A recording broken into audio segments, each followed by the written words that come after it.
Médecine Augmentée vous présente cette semaine une nouvelle option thérapeutique dans le traitement de l'angor réfractaire. Le néovasque réduceur, endoprothèse en forme de diabolo, placé au sein du sinus coronaire, crée un rétrécissement de la circulation sanguine afin d'en augmenter la pression en amont. L'enjeu est ainsi d'améliorer la vascularisation cardiaque. Cette innovation bénéficie actuellement d'un remboursement temporaire de 2 ans afin de confirmer son impact médico-économique. Une technique présentée aux dernières journées européennes de la Société française de cardiologie. Explication du professeur Martine Gillard. Le principe est de modifier les résistances au sein de la vascularisation entre l'endocarde et le péricarde.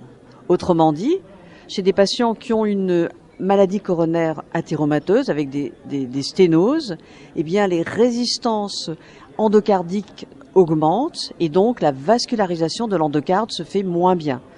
Le fait de mettre ce réducteur de sinus, de créer un rétrécissement d'environ 3 mm au niveau du sinus coronaire, va modifier ce régime de résistance, va diminuer les résistances sous-endocardiques en augmentant les épicardiques et donc va favoriser la vascularisation de l'endocarde, ce qui va avoir pour vraiment une importante solution, c'est une disparition ou une régression des symptômes angineux. C'est du cobalt-chrome, donc c'est le même acier qui est dans la majorité de nos stents coronaires. Le diamètre central, parce que ça a une forme de diabolo, le diamètre central restera toujours rétréci à 3 mm et les diamètres proximaux et distaux, eux, vont s'adapter.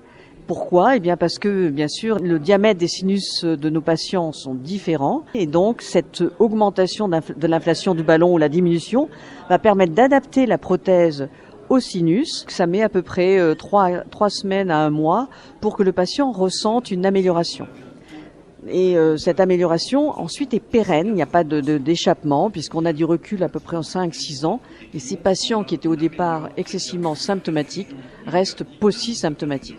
Ce qu'on voit très nettement, c'est donc cette amélioration vraiment spectaculaire dans 70 à 80% des patients de leur symptomatologie, donc une diminution drastique du nombre de leur hospitalisation, donc sur un plan sociétal, c'est très très bon. On est à peu près 45 centres qui ont commencé l'implantation. Et depuis la parution de ce remboursement, eh bien, on est en 4-5 mois, on a maintenant 128 patients qui ont été traités. Et donc, ces patients doivent être rentrés dans un registre, c'est le principal, de façon à ce qu'on recueille les données. Ensuite, on va le lier au système national des données de santé pour avoir un suivi exhaustif. Et ensuite, donner les preuves à nos autorités pour qu'ils continuent, bien sûr, le remboursement. Un petit élément, c'est que on implante la prothèse dans une certaine partie du sinus coronaire, généralement après l'abouchement de la veine postérieure, c'est-à-dire que les patients qui ont des lésions sur la coronaire droite et uniquement sur la coronaire droite ne seront pas traités par ce dispositif parce que la coronaire droite se jette juste avant la fin du sinus coronaire.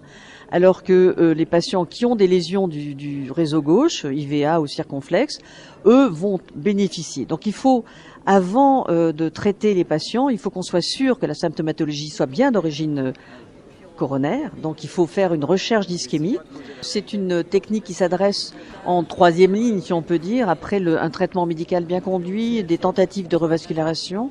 Lorsqu'il existe toujours des preuves d'ischémie, eh bien on peut proposer à ces patients qui ont un angor réfractaire, dont la vie de tous les jours est excessivement impactée, on peut leur proposer cette nouvelle thérapeutique et obtenir ainsi une très nette amélioration de leur qualité de vie.